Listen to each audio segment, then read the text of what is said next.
말씀에 야곱아 네가 어찌하여 말하며, 여기 야곱은 뭐 이스라엘의 다른 닉네임이에요. 별명, 애칭이죠. 말하면 이스라엘아 네가 어찌하여 이르기를 내 사정은 여호와께 숨겨졌으며. 이게 이제 믿는 사람들이 빠지는 인생 딜레마죠.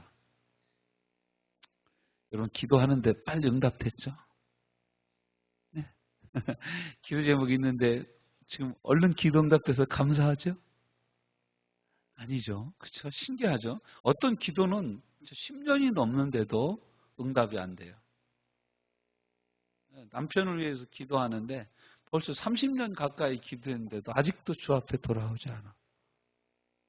부모님을 위해서 기도했는데 아직도 잘 신앙생활 하시지 않아. 이런 거 정말 자녀들의 구원을 놓고 자녀들이 속히 주님 앞에 나오기 위해서 기도했는데 아직도 나올 이 기미가 안 보이는 거예요. 좀 기미가 보여야 될 거 아닙니까? 뭐 찔르면 좀 들어가는 느낌이 들어야 되는데 그냥 좀만 찔르면 쾅 튀어. 오히려 화살을 나한테 쏴야 돼. 엄마 안다니까? 내가 몰라서 안 가는 줄 알아? 때가 되면 다 가. 이러면서 어디서 주워 들은 말은 있어가지고 말도 안 되는 얘기를 퍽퍽퍽퍽 해다지 않습니까? 제가 아는 어떤 집사님은 좀 오시라고 그러면 아직 주님이 말씀을 안 하셔서 못 오겠대. 아니 신앙생활을 그렇게 땡땡이 치면서도 아직도 주님이 가라고 얘기를 안 하시는지 저는 이해가 안 가요. 그런 주님 어떻게 그 가라고 안 하시는지 모르겠어요. 안 듣는 건지 못 듣는 건지 모르겠습니다. 근데 이것이 이제 우리 마음이에요. 그래서 이사야가 이 말을 이렇게 이 성경 말씀을 통해서 이사야를 통하여서 야곱아 네가 어찌하여 말하며 이스라엘아 네가 어찌 이르기를 내 사정은 여호와께 숨기었고, 그리고 또 뭐예요? 원통한 것은 내 하나님에게서 수리하심을 받지 못한다. 이건 재판 용어예요. 하나님이 내 거 사건을 접수를 안 해주신다라는 거예요. 사건 접수가 돼가지고 검찰에서 또 통보를 하고 와라 가라든지 재판을 하든지 해야 되는데 하나님이 내 억울함을 맨날 내가 하나님 앞에 기도했는데도 하나님 안 받아주신다라는 거예요. 여러분 이런 느낌으로 지금 이 자리에 있다면, 이런 느낌의 삶을 저와 여러분이 살고 있다면 오늘 본문 말씀을 주목해 볼 필요가 있습니다. 모든 인생은 소년이라도 피곤하고 곤비하고 장정이라도 넘어지고 자빠집니다. 소년들은 막 뛰다가 잘 자빠지는데 30대 이후 50대 초반까지는요. 웬만하면 걸어가다 넘어지지 않는다고 그래요. 그만큼 안정된 거예요. 폼이 안정된 거예요. 그런데 이 장정도 넘어진다 이거예요. 장정도 넘어진다라는 거예요. 피곤하고 곤비하고 넘어지고 자빠지는 인생들의 공통적인 특징이 뭐냐? 하나님을 원망하는 것이라는 거예요. 내 사정은 하나님이 아실까? 내 원통함을 하나님이 안 풀어주신다. 다른 사람들 기도는 잘 들어주시는데 내 기도는 안 들어주신다. 그러면 어떻게 하면 우리는 이런 피곤함과 곤비함과 넘어짐과 자빠짐과 좌절이라는 늪에서 빠져나올 수 있을까요? 어떻게 하면? 오늘 본문은 그것을 답을 우리에게 이렇게 가르쳐주고 있어요. 주 여호와를. 그러면 하나님 뭐라고 하십니까? 너는 알지 못하였느냐? 28절 너는 듣지 못하였느냐? 영원하신 하나님 여호와 땅끝까지 모하신 창조하신 하나님은 피곤하지 않다. 여러분 많이 피곤하시죠? 우리 하나님은 피곤하지가 않으셔요. 하나님에게 없는 게 몇 가지 있습니다. 뭐가 없어요? 후회가 없고 또 뭐가 없어요? 피곤이 없어요. 우리는 좀만 일하면 피곤합니다. 내 삶의 영역과 이 라이프 스타일과 이 템포에서 조금만 벗어나면 힘든 거예요. 피곤한 거예요. 그래서 여러분 여행을 한다든가 갈 때는 좋죠. 근데 올 때는 또 힘들어. 왜냐하면 템포가 또 깨져서 다시 또 삶을 회복해야 돼.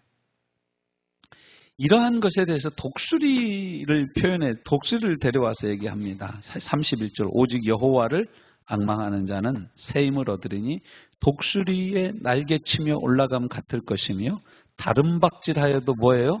꼬꾸라지지 않고 걸어도 피곤하지가 않다 이거예요. 와, 이게 있어요. 분명히 있어요.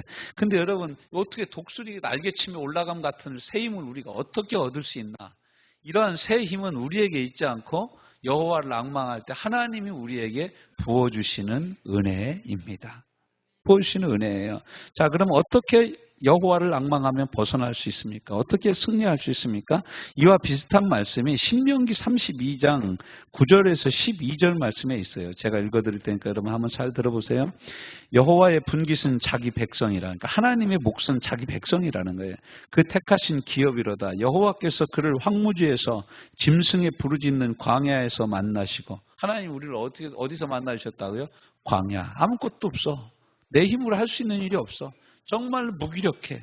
좌절해. 절망 가운데 빠져있을 그때 하나님 어떻게 해요?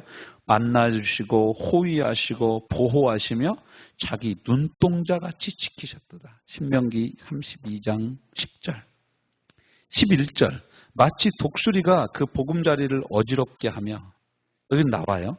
그 새끼 위에 너풀거리며 그 날개를 펴서 새끼를 받으며 그 날개 위에 그것을 엎는 것 같이 여호와께서 홀로 그들을 인도하셨고 함께한 다른 신이 없었도다. 그러니까 여러분 실망하고 지금 피곤하고 지친 가운데 있다면 이것을 기억하라는 거예요. 저와 여러분은 하나님의 날개 위에 있는 새끼 독수리들이라는 거예요. 할렐루야. 그러니까 하나님 왜 이런 일을 허락하시냐? 왜 이런 어려운 일을 허락하시냐? 하나님이 우리에게 복을 주시려고 그러시는 거예요. 첫 번째 어떻게 합니까? 우리 인생의 보금자리를 하나님 흔드셔요. 여러분의 보금자리는 뭡니까? 여러분은 안정을 누리는 그것은 뭡니까? 여러분의 통장입니까? 여러분이 산 집입니까? 여러분 이름 앞으로 낸 등기부 등본입니까? 아니면 나는 예배를 한 번도 안 빠진다라는 예배 출석률입니까? 네. 하나님 이런 우리 보금자리를 흔드신다라는 거예요. 인간관계와 하나님 외에 의지하고 있고 안심하고 있는 그 자리를 하나님이 흔드시는 이게 독수리 훈련법입니다. 우리가 이제 신앙의 여정에서 시험이라는 부분을 다룰 때 이 독수리 훈련에 대해서 나오잖아요. 독수리가 어떻게 훈련합니까? 낭떠러지 높은 데 같은 데에 독수리 집을 전화요. 그 독수리 새끼들을 거기다가 낳고 먹을 것을 다 물어다 줘. 그러다가 이제 새끼들이 털이 나고 좀 나를만 하면은 야 일로 와 날아 그렇게 얘기를 하면은 새끼들이 엄마 알았어요 잘 날아볼게 하고 나옵니까 안 나옵니까? 안 나와. 이놈들이 보금자리가 너무 좋으니까 안 나오는 거예요. 그러니까 엄마가 어떻게 합니까? 와가지고 막 날개를 쳐가지고 떨어뜨리는 거야. 보금자리에서 빼내는 거야. 그럼 여러분 이 새끼들이 보금자리에서 맨 처음 떨어질 때는 뭐라고 생각하겠습니까? 우리 엄마 미쳤다 이거야. 왜 나를 여기서 떨어뜨려 죽이려고 그러냐 이거야. 요즘 같으면 이제 경찰에다 신고하겠죠 애들이. 우리 엄마 날 죽이려고 그런다. 아동학대다. 막 그렇게 해가면서 막 그렇게 하겠죠. 네. 그런데 하나님이 이제 이 비유를 통해서 말씀하시는 거예요. 마치 독수리가 새끼 독수리들을 어떻게 훈련시키냐. 보금자리를 막 흔들어서 그 위에 막 날개를 너풀거리고 막 그래가지고 이 새끼들이 떨어진다 이거예요. 그러면 새끼들이 떨어지면서 안 죽으려고 어떻게 하겠어요? 막 제대로 펴지도 않은 날개 가지고 난리 구슬치겠죠. 그래서 뭐가 생깁니까? 그간 안 썼던 독수리 본능을 자극하는 거죠. 생존 본능을 자극하면서 독수리는 날아야 되는 존재라는 걸 깨닫게 되는 거예요. 거의 다 떨어져서 땅에 닿을 때쯤 되면은 어미 독수리가 착 해가지고 날개로 새끼 독수리를 받아가지고 다시 쭉 위로 올라간다는 거예요. 이거 하루에 몇 번씩 훈련을 시켜. 그럼 나중에는 어떻게 됩니까? 떨어지다가 쫙 날개를 쳐서 처음에는 이렇게 떨어졌는데 그 다음에는 이렇게 떨어지고 그 다음에 이렇게 떨어지고 그 다음에 수평으로 가다가 그 다음에는 올라가는 거예요. 언제까지 떨어뜨리겠어요? 위로 올라갈 때까지. 독수리가 날개치며 위로 올라갈 때까지 우리를 훈련하신다라는 거예요. 흔든 다음 떨어뜨립니다. 떨어뜨리고 땅에 떨어져 죽을 때쯤 다시 날개로 받아냅니다. 이 일이 반복되면서 독수리 어깨 쪽지는 비상근육, 나를 수 있는 근육들이 생기기 시작하는 거예요. 지금까지는 오므리고 그냥 주둥이만 내밀어서 그냥 먹이만 받아먹을 줄 알았는데 이제는 날아야 될 시기가 된 거예요. 날아야 될 체중이 되고 날아야 될 때가 된 거예요. 여러분 성도도 날아야 될 때가 있습니다. 날아야 될 때가 있어요. 언제까지 맨날 그 목사님이 하시는 말씀, 주시는 말씀, 이 말씀만 붙잡고 그냥 죽여주시옵소서 이렇게 살아가면 안 된다라는 거예요. 말씀을 붙잡고 둥지를 떨쳐나가서 담대히 믿음으로 나가는 신령한 삶이 있어야 된다라는 거예요. 그게 뭐냐면 제가 여러분과 같이 저는 수요 예배 때 새벽 예배 때 금요 철야 예배 때 기도하면서 여러분을 위해서 중보하고 기도하면서 저를 향한, 우리 교회를 향한, 여러분을 향한 하나님의 말씀을 준비하는 것이 제 일이에요. 이게 가장 큰 일이에요. 주의 말씀을 증거하는 것과 기도하는 일이 목회자에게 가장 큰 일이에요. 저는 여러분과 같이 직장에 출근할 수 없습니다. 여러분의 집에 가서 같이 살 수도 없습니다. 그러면 그 다음은 뭐냐면 여러분이 직장에서 날개를 치야 되는 거예요. 여러분이 가정에서 날갯짓을 해야 되는 거예요. 그래서 높이 올라가야 돼요. 높이 올라가야 되는 거예요. 하나님이 예비하신 창공을 차고 올라가는 능력이 있는 삶을 살아야 되는 것은 제 몫이 아니라 여러분의 몫인 거예요. 우리 성도들 한 사람 한 사람의 몫인 거예요. 제가 자진 날아줄 수가 없어요. 제가 대신 출근해 줄 수도 없고, 제가 여러분 가정 문제에 깊이 끼어들 수도 없어요. 끼어들면 뭐라고 합니까? 삼자는 빠져요. 이렇게 나오지 않습니까? 제가 어떻게 더 참견을 합니까?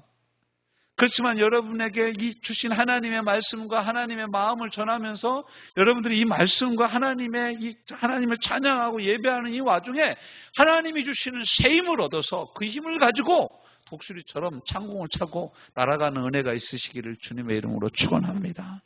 네. 그래서 언제까지 흔들리고 언제까지 떨어지는 일이 반복돼요? 날아갈 때까지 그럽니다. 사람은 속일 수 있어도 하나님은 속일 수 없습니다. 괜히 하나님 앞에서 다 된 척할 필요가 없습니다. 안 그런 척할 필요가 없습니다. 날지도 못하면서 나는 척할 필요 없습니다. 나는 과거에 많이 날았다 이럴 필요가 없습니다. 지금 날고 있느냐 날고 있지 못하느냐를 봐야 됩니다. 아우 내가 제 옛날에 은혜를 받았어요. 여러분 옛날 간증으로 지금 살 수 없어요. 지금 오늘의 간증이 있어야 되는 줄로 믿습니다. 지금 나를 살리는 간증, 지금 내 가정을 새롭게 하는 간증, 지금 나를 직장에서 지켜주시는 하나님의 말씀, 이거 지금이 있어야 돼. 지금. 믿음은 지금을 살아가는 거예요. 과거를 사는 게 아닙니다. 자, 다시 본문으로 돌아옵니다. 언제 독수리 훈련이 끝납니까? 어떤 상황에서든지 하나님을 앙망하고 기대하고 의지하기 시작하면 독수리 훈련이 끝난 거나 마찬가지. 우리는 한 마리의 큰 어른 독수리가 되는 거예요. 어른 독수리가 되는 거예요. 어른 독수리. 반대로 아직까지도 내가 독수리 훈련 중인 것은 어떻게 알 수가 있습니까? 오늘 27절 야곱아 네가 어찌하여 말하며 이스라엘아 네가 어찌하여 이르기를 내 사정은 여호와께 숨겨졌으며 원통한 것은 내 하나님에게서 수리하심을 받지 못한다. 이런 불평을 하고 있다면 여러분 아직도 독수리 훈련 더 받으셔야 됩니다. 독수리 훈련 더 받아야 돼요. 성경이 얘기하고 있는 거예요. 제가 여러분 독수리 훈련 더 받았으면 좋겠습니다. 이게 아니라 여러분 각자 하나님은 다 개인적으로 트레이닝을 시키는 거예요. 개인 한 사람 한 사람을 훈련시켜가지고 날개를 힘을 얻게 하고 까지 괜찮아. 이거 문제가 아니야. 이것이 문제가 아니야. 내가 떨어지는 게 문제가 아닌 거예요. 내가 보험자리에서 떨어지고 흔들리는 게 문제가 아니에요. 내 마음이 흔들리고 내 건강이 흔들리는 게 문제가 아니라 내가 지금 흔들린 가운데서 하나님을 바라보느냐 바라보지 못하느냐가 더 큰 문제인 거예요. 하나님은 이걸 보기를 원하시는 거예요. 이걸 보기를 원하시는 거예요. 내가 너 떨어뜨렸는데 날개질을 하면서 네 눈은 나를 바라보고 있느냐? 주 여호와를 앙망하고 있느냐? 사모하고 있느냐? 예수의 이름을 부르고 있느냐? 예수님을 앙망하고 있느냐? 예수님 아니면 안 됩니다라고 나오고 있냐 이거예요. 여러분 웬만큼 망하지 않으면 예수님의 이름만 부르지 않습니다. 다른 사람 이름도 많이 불러요. 남편 이름도 부르고 아들 이름도 부르고 딸 이름도 부르고 그래도 네가 딸인데 그래도 네가 아들인데 나를 좀 도와줘야 되지 않겠냐 이런 얘기 많이 합니다. 근데 여러분 실상 그 모든 것들은 다 없어질 것들에 불과합니다. 오직 변치 않은 은혜는 하나님에게로부터만 오는 거예요. 우리가 창세기 말씀 살펴보면서 다 이야기 나누었지 않습니까? 아브라함이 사라에 대한 이야기를 그랄 왕 앞에서 하면서 뭐라고 합니까? 그랄 왕이 너 왜 네 여동생이라고 나를 속였냐? 아브라함이 뭐라고 합니까? 이 사라가 너무 이뻐가지고 우리 고향 땅에서 딱 출발해 나갈 때부터 내가 사라한테 부탁을 했다. 어디를 가든지 내가 여동생이라고 할 테니까 이것이 당신이 내게 베푸는 은혜다. 여러분 그게 은혜입니까? 거짓이고 사기인 거죠. 은혜는요, 오직 하나님에게로부터 오는 거예요. 오직 하나님에게로부터 오는 거예요. 오묘한 일은 신명기 29장 29절 말씀 하나님께만 속해 있는 거예요. 우리는 다 이해할 수 없어요. 우리는 다 측량할 수 없어요. 그 크신 하나님의 사랑 말로 다 형용할 수 없어요. 하늘을 두루마리 삼고 바다를 먹물 삼아도 이 크신 하나님의 사랑 우리가 다 풀었을 수가 없어요. 여러분 어느 사람한테 가가지고 이 하나님의 사랑에 대해서 여러분 설명해 보세요. 하나님에 대해서 설명해 보세요. 그 천주교 그 신부님이 하시는 강의가 있는데 제가 그 강의 재밌어서 한번 들어봤습니다. 근데 그분이 참 재밌는 얘기를 하더라고요. 무슨 얘기를 하냐면 경로당에서 할머니 세 분이 고스톱을 쳤대. 그 중에 그 한 할머니가 뭐라고 얘기하냐면 아이고 나 지난 주간에 며느리가 하도 가자고 그래서 교회 갔어. 그러니까 상대방에 있던 아줌마 할머니가 교회 가서 뭐라고 그래요? 그러니까 예, 교회 갔다 온 할머니가 예수가 죽었대야. 그러라는 거야. 그러니까 그 옆에 있던 할머니가 뭔 소리요? 그 양반 죽은 지가 언젠데 그러더라는 거예요. 그러니까 한 할머니가 있다가 그런데 그 양반이 살아났다며 그러더라는 거예요. 그러니까 여러분 이 예수님에 대해서 잘 모르는 거예요. 이 사람들은 몰라요. 몰라. 왜 그런지 모르는 거예요. 참 여러분 이거 어떻게 다 설명이 돼요? 믿는 우리는 이렇게 얘기합니다. 예수님이 나의 전부요. 예수님이 나의 생명이요. 예수님이 나를 사랑하셔. 예수님이 내 안에 계셔. 여러분 이걸 도대체 어떻게 설명을 할 수가 있냐고요. 무엇으로 설명할 수 있냐. 저는 그래서 방언이 그런 거라고 생각해요. 어떤 한편으로 우리가 막 방언으로 기도하잖아요. 하나님 앞에 뭔가 얘기를 하고 싶은데 나도 뭔 얘기를 하는지 모르겠어. 그때 터져나오는 게 방언이 아닐까. 여러분 말로 표현할 수 없는 얼마나 많은 표현들이 있습니까? 우리나라 사람들, 참 외국 사람들이 한국 가서 한국어 배울 때 최고 힘든 게 이런 거랍니다. 뭐 영어는 내가 당신을 사랑합니다. 뭐 I love you 하면 끝이야. 근데 우리나라 말은 그거 아니야. 난 너 없이는 안 된다는 거야. 또 경상도로 가면 내 알을 놔둬 그러는 거야. 그럼 이게 뭐가 진짜 사랑한다는 거지? 이 사람들이 이해를 할 수가 없는 거예요. 많은 풍부한 언어가 여러분 우리나라 이 언어가 반만 년, 5천 년이 넘어가는 역사를 내려오는 언어인 거예요. 그럼 언어가 풍성할 수밖에 없는 거예요. 표현이 풍성할 수밖에 없는 거예요. 놀라운 언어죠. 놀라운 하나님 언어를 언어의 축복을 우리나라에 주신 거예요. 그러므로 우리는 어떻게 날아올 수 있냐? 어떻게 날아올 수 있냐? 여호와를 앙망함으로 독수리처럼 날아오를 수 있다. 그러니까 여러분 이 위기 가운데서 곤란한 가운데서 피곤함 가운데서 좌절된 삶의 자리 가운데서 날아오르는 단 한 가지의 방법은 뭐냐면 나를 도우시는 하나님을 앙망하는 것입니다. 유일한 나의 도움이 되시는 하나님을 의지하는 것입니다. 누구든지 주의 이름을 부르는 자는 구원을 얻으리로다. 할렐루야. 이 예수의 이름을 부르면서 주님 앞에 나가는 거예요. 시편 103편 5절. 좋은 것으로 내 소원을 만족케 하사 내 청춘으로 독수리같이 새롭게 하시는도다. 우리로 독수리같이 새롭게 하시는 분이 누구시냐? 우리 하나님이시다. 새로운 언어로 말하기 시작해야 됩니다. 그러므로 원망이 아닌 감사의 언어로 하나님 앞에 나가야 됩니다. 주님, 제가 이 떨어지게 하여 주시니 감사합니다. 떨어지게 하여 주시니 감사합니다. 여러분 그 손양원 목사님이 아들 둘을 공산당한테 다 잃어버리죠. 그러고 나서 이분이 장례식 때 감사한 내용이 9가지인가 있어요. 그 중에 하나가 뭐냐면 이거예요.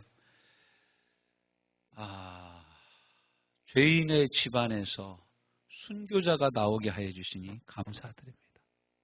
한 명 나오기도 힘든데 둘씩이나 나오게 하여 주시니 감사합니다. 우리 큰아들 대학 가려고 준비하고 있었는데 대학보다 더 좋은 천국에 입학하게 해 주시니 감사합니다. 증명할 수가 없죠. 그런 믿음의 선배들의 그런 고백 앞에서 우리가 어떻게 뭘 가지고 뭐 때문에 우리가 감사를 못하는 겁니까? 그런 감사에 비하면 숨 쉴 수 있어서 감사하고 이렇게 찬양해도 누가 와서 시끄럽다고 신고 안 하는 것도 너무 감사하고 기도 소리 지르면서 기도해. 여러분 우리 교회 처음에 여기서 개척할 때요 막 기도하면요 우리 옆집에 분이 막 와서 목사님 좀 조용히 좀 합시다 이렇게 얘기하고 신고하고 막 그랬어요. 근데 여러분 이게 얼마나 감사한 일입니까? 그러므로 우리는 하나님 앞에 여호와를 앙망하는 건 뭐냐? 새로운 언어를 가지고 나가는 거예요. 그래서 마가복음 16장 17절 말씀에서 믿는 자들에게 이런 표적이 있다더니 그들이 곧 내 이름으로 귀신을 내어 쫓고 새 방언을 말한다. 새로운 언어가, 감사의 언어가 우리 속에서 용수듬치는 거예요. 소망의 언어, 희망의 언어, 긍정의 언어, 하나님을 사랑하는 사랑의 언어들이 새로운 방언이 막 우리 입에서 터져 나오는 거예요. 창세기 11장에서 바벨탑은 온 언어가 혼잡케 되는 것이었다면 이 오순절 마가의 다락방에서 성령의 세례는 방언은 다시 새 언어를 하나님 우리에게 주신 거예요. 그래서 여러분 그 새 언어가 뭐예요? 하나님을 높이는 언어예요. 하나님께 영광 돌리는 언어를 다시 인생들에게 회복시켜 주신 것이 사도행전 2장의 놀라운 역사인 것이죠. 그러므로 우리가 새 힘을 얻으려면 어떻게 해야 되냐? 새로운 언어, 소망의 언어, 희망의 언어, 믿음의 언어, 감사의 언어, 축복의 언어를 가지고 하나님 앞에 나가야 되는 줄로 믿습니다.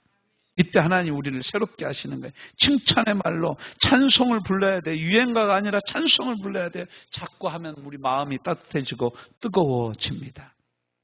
두 번째, 기도를 통해서 호련히 임하시는 하나님의 능력을 힘입어야 날 수 있습니다.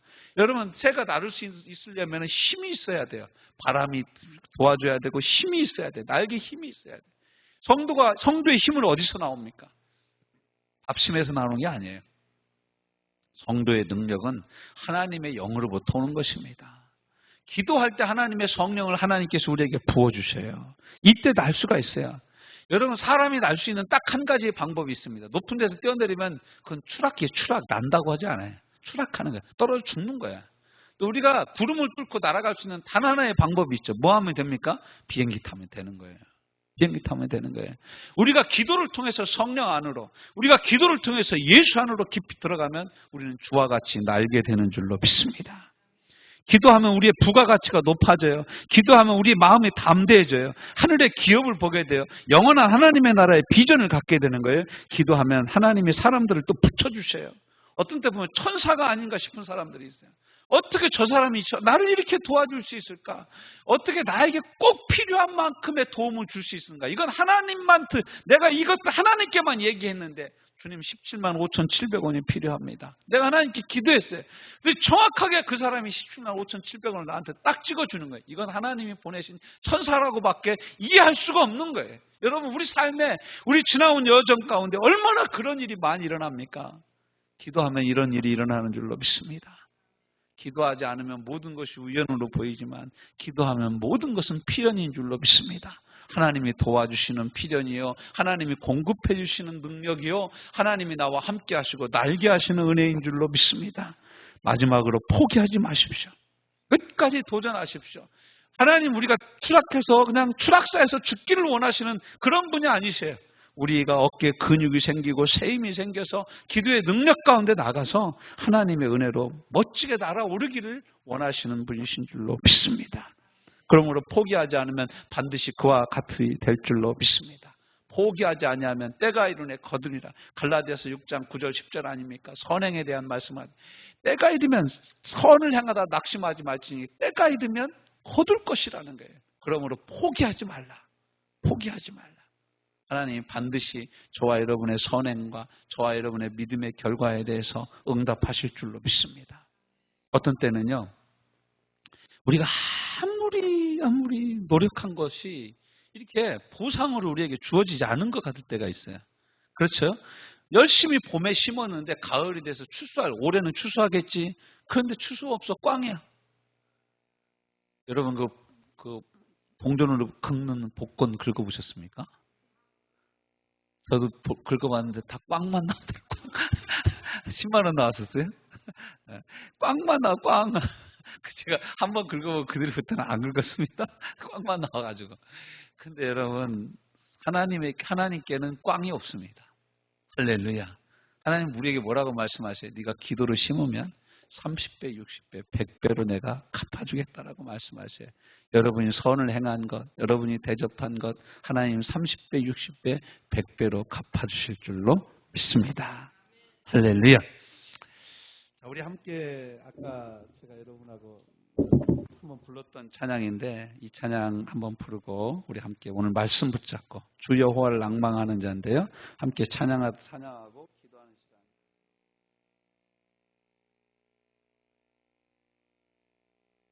주 여호와를 앙망하는 자 새 힘을 얻으리로다.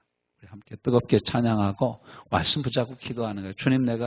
주님 마치 안 계신 것 같고 내 사정은 하나님 앞에 다 숨겨진 것 같고 내 몸은 너무 피곤하고 나는 너무 지쳤습니다. 주님 나로 하여금 주를 앙망함으로 말미암아 청년도 넘어지고 소년도 넘어지고 장정도 곤비하지만 독수리 날개치며 올라감 같은 새 힘을 내게 이 시간 주시옵소서.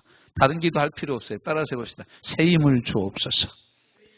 새 힘을 주시옵소서. 아멘. 우리 함께 찬양하고 뜨겁게 기도하는 겁니다. 박수 치며 뜨겁게 한번 찬양하고